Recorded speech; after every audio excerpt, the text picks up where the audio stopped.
Ladies and gentlemen, boys and girls, welcome back to the Rambling About Wrestling podcast. I'm your host, Nick Pearl, and what the hell's been going on in wrestling? The freaking news has been crazy the last few days. There was supposed to be an episode of this podcast dropping on Tuesday. I sat here, I filmed it, I went to go edit it, and there was no audio. I said, you know what? I'm fed up. I sat here for a half hour doing the podcast. I was just getting over being sick. I said, you know what? We'll wait. And it's a good thing we waited because there's a lot of stuff going on. First of all, Tuesday, NXT. I haven't been watching, but I've been keeping tabs of what's been going on. Let's just say 9 o'clock hits on NXT. I go onto Twitter because usually this is when something big will happen on the show. And Jordynne Grace comes out challenging Roxanne Perez for the NXT Women's Championship at NXT Battleground at the UFC Apex. Whoa! This is a juicy one. We haven't seen Jordynne Grace in WWE since the Royal Rumble. She is still under contract with TNA. I'm pretty sure she's got a 3 or 4 year deal there. I could be wrong. Again, I don't know how TNA does their contracts. They have really weird contracts and people just come in without contracts. Besides the point, TNA and WWE, if you haven't been able to tell already, they have some type of working relationship. The fact that Jordynne Grace comes out, I am the TNA Knockouts champion, and I'm going to become a double champion. This is huge. She had a great showing in the Royal Rumble. She was in there a pretty decent chunk of time, if I'm remembering correctly. I think she got some big eliminations too. I can't think back. I watch the Rumble once a year, all of them once a year, every single Rumble. Her versus Roxanne Perez is a gigantic matchup. This is one of the biggest matches that they can do cross-branded in any company right now. Jordynne Grace, she doesn't have a lot of competition in TNA right now. But if she were to come to NXT, defeat Roxanne Perez for the NXT Women's Championship, the possibilities coming from that are endless. You could have TNA become like a feeder system from NXT. Instead of using NXT Level Up as that type of, get them some exposure, you can put them in TNA. And if they're not ready for NXT, let them have a run with the Knockouts Championship. Let them have a run with the Knockouts Tag titles. You could have people in NXT go for those Knockouts Tag titles since the NXT Women's Tag titles are gone. I'm just very excited about this working relationship. Now, Jordynne Grace showing up in NXT. News came out that WWE and TNA are working on having more crossover, not just with TNA going to WWE, but WWE people going to TNA. Oh, this is incredible as well. You could have people that are not being used in NXT or in WWE right now to their fullest potential. Say, you know what? We don't have a place for you in WWE on Raw and SmackDown. We don't have a place for you in NXT. Well, why don't you go have a little bit of a run in TNA for a few weeks? Have a matchup against Moose. Challenge yourself against their world champion. See how that goes. Guys, that would be great there. Maybe Josh Briggs. Maybe you have another guy that I don't know what his contract status is. Josh Briggs' former tag team partner, Brooks Jensen. He's been kind of building himself up on Twitter recently. And he's got a fantastic look. He's a great worker, just a crappy character. I'd love to see him pop up in TNA. People like him that are underutilized, even in NXT, they need the opportunity to show their skills. TNA would be a great place for him. TNA's got Dana Brooke. Maybe she could show back up on NXT. Mustafa Ali, he was supposed to have a North American Championship match. He ended up getting released. Maybe he finally gets that North American Championship match. He is the X Division champion. I could see some title unifications going on here. Just a lot of excitement. Let me see Joe Hendry come to NXT. Somebody says his name and he appears. Speaking of just appearing out of nowhere, Jordynne Grace wasn't the only surprise we got on NXT this week. We also got the debuting former AEW talent Ethan Page, all ego, debuting at the end of NXT, attacking one and only NXT champion Trick Williams. And This is just a perfect pairing right here. Ethan Page in NXT, it's 100% money. All ego, a great talent, great all-around worker, great promo, great look. He's got WWE written all over him. And the crowd already loves him. When he was in AEW, he wasn't given the opportunities that he should have had. He was having a great run in Ring of Honor. He had a Fight Without Honor matchup a few months ago, but then that was it. Nothing came from it. And he was off TV. He was supposed to be getting paired back up with Scorpio Sky, the Men of the Year. No more. Scorpio Sky, don't know what his contract status is, but if Scorpio were to come to NXT, you have the Men of the Year have a great run there. Again, this is fantastic.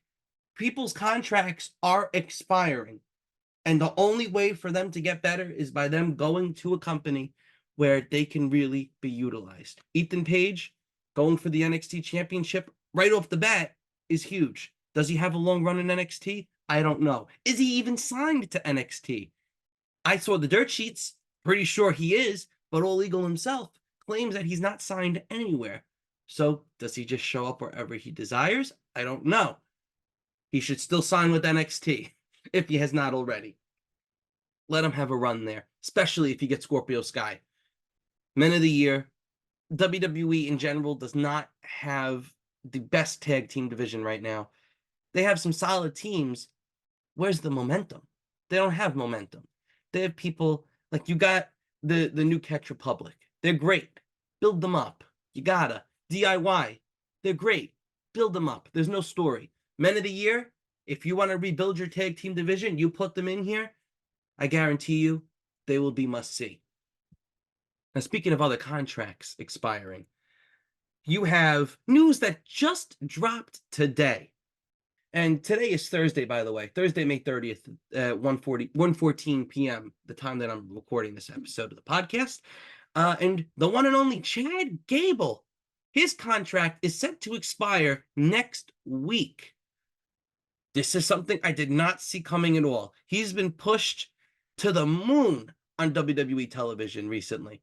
Does he leave? I don't think so. I think they're waiting to the absolute last second to lock him down. He's a future Intercontinental Champion. He's a future guy that will beat Gunther. But I would not be surprised if he were to jump ship to AEW. He's got a lot of people there that want him in the company. Dax Harwood's been known to say, we want Chad Gable. And the FTR have a lot of pull in that company. They just are always at the front line of the tag division, at just random storylines. Chad Gable coming there to show off his full potential as a singles wrestler would be fantastic. I don't see him jumping ship, though, personally. I see him staying in WWE, breaking off with the Alpha Academy, feuding with Otis, and getting that Intercontinental Championship run, handing the belt to his kids, but they're afraid of the man that he's become. That storyline right there. Gable thinks he's doing it for his family. Once he finally gets the job done, his family goes, Daddy, what are you doing? What happened to you? Great story that they've been building up. And if Gable were to leave, I would be very upset not to get that payoff. You never know what happens, though. Money talks. Becky Lynch, her contract is also expiring. I think it expires in 2 days from now on Saturday. And if she's going to get locked down, it's going to be a big money deal. Does she leave? It's a possibility. I think it's more of a possibility that Becky leaves than Gable leaving. Becky has accomplished absolutely everything in the WWE other than winning the women's Money in the Bank match. She's won the Chamber. She's won the Rumble. She's been tag champ, world champ multiple times. She hasn't been the WWE Women's Champion, but that's fine. She was Raw and SmackDown and NXT and the World Heavyweight.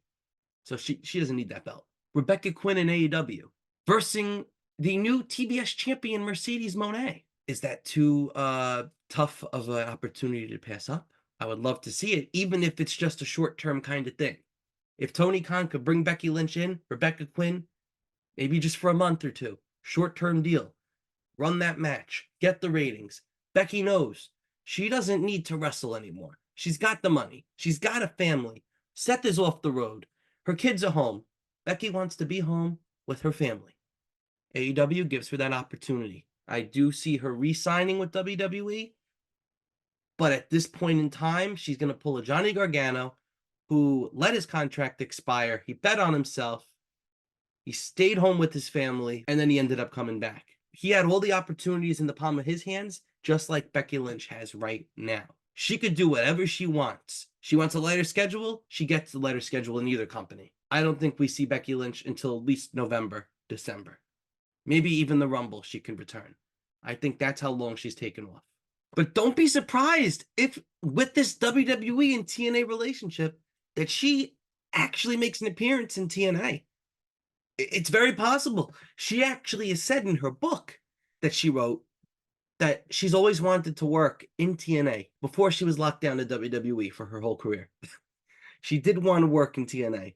Now would be the perfect opportunity for that. Another thing that's coming up, AEW Forbidden Door. And this is a pay-per-view that I'm going to. I'm so excited. UBS Arena. We got 8 seats. We have, we're not on the floor, but we're the section up from the floor, and we're 2 rows there. So we got 8 seats, 4 and 4.